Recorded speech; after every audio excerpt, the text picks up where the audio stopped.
Good night বন্ধুরা। তো সকলে কেমন আছো? আশা করি ভালো আছো।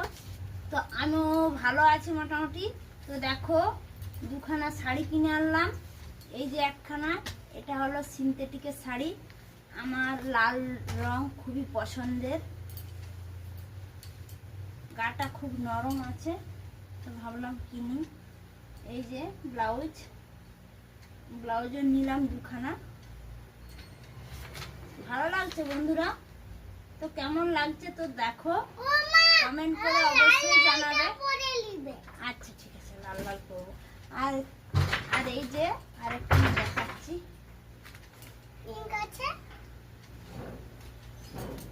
এই যে দেখো এই শাড়িটা কেমন লাগছে, কেমন লাগছে তো তোমরা দেখো। তোমাদেরকে যদি ভালো লাগে তো আমাকেও ভালো লাগবে।